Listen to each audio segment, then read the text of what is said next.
Hi viewers, இன்னைக்கு கீரை குழம்பு இந்த மாதிரி செஞ்சு பாருங்க. ரொம்ப டேஸ்டியா இருக்கும். எப்படி செய்யலாம்னு சொல்லிட்டு பார்க்கலாம் வாங்க.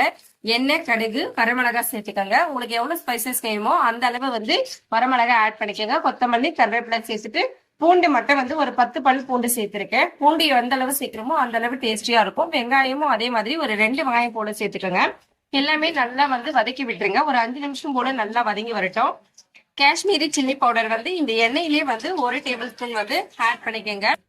தக்காளி அரைச்சு விழுது சேர்க்கறதுக்கு முன்னாடியே மிளகாய் ஆட் பண்ணிடுங்க. அதுக்கப்புறமா ஒரு 4ல இருந்து 5 தக்காளி பழம் போல எடுத்திருக்கேன். நான் இன்னைக்கு 4 கட்டி கீரை எடுத்திருக்கேன். அதுக்கு ஒரு 5 தக்காளி சேர்த்திருக்கேன்.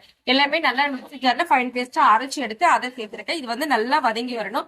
ஒரு 5 நிமிஷம் தண்ணி எதுவும் சேர்க்காம நல்லா வதக்கி விடுங்க. இந்த அளவு வந்ததுக்கு அப்புறமா நம்ம கீரையை சேர்த்துடலாம். கீரை சேர்த்துட்டு நல்லா கலந்து விடுங்க. கீரையில இருக்கிற தண்ணியே நல்லா வெந்து வரணும். அது வரைக்கும் தண்ணி எதுவும் சேர்க்க கூடாது. ஒரு 5 நிமிஷம் போல ஆகும். அது வரைக்கும் இந்த மாதிரி நல்லா கிளறி விட்டு வேக வச்சு எடுத்துருங்க. அதுக்கப்புறம் தண்ணி ஆட் பண்ணிக்கலாம். தண்ணி நிறைய சேர்க்க வேணாம். தண்ணி அதிகமா சேர்க்கணும்னா ரொம்ப நேரம் ஆகும். கீரை கசப்பு எடுத்துரும். அதனால ஆவரேஜா அது எந்த அளவு வேகும் அப்படின்றது ஒரு டைம் இருக்கு. ஒரு 10 நிமிஷம் அந்த அளவு தண்ணி ஆட் பண்ணிக்கோங்க.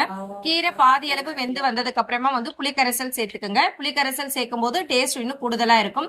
இந்த கன்சிஸ்டன்சிக்கு வந்ததும் அடுப்பு ஆஃப் பண்ணிடுங்க. இதே அளவு அப்படியே கூட சாப்பிடலாம். ஆனா நான் இன்னைக்கு கடைஞ்சி எடுத்திருக்கேன். கடைஞ்சி எடுக்கும் போது கீரையெல்லாம் நல்லா ஒண்ணு கலந்து இருக்கும். சாப்பிடறதுக்கு ரொம்ப டேஸ்ட் வைஸ் ரொம்ப சூப்பரா இருக்கும். இதே மாதிரி கீரை குழம்பு நீங்களும் ட்ரை பண்ணி பாருங்க. பருப்பு எதுவுமே சேர்க்கல. கீரை, தக்காளி, வரமிளகா தான் மெயினா சேர்க்கணும். அதுக்கப்புறம் சில்லி பவுடர் சேர்த்திருக்கேன். வெங்காயம், பூண்டு, இதுதான் ரொம்ப சிம்பிளான டிஷ், ஈஸியான டிஷ்.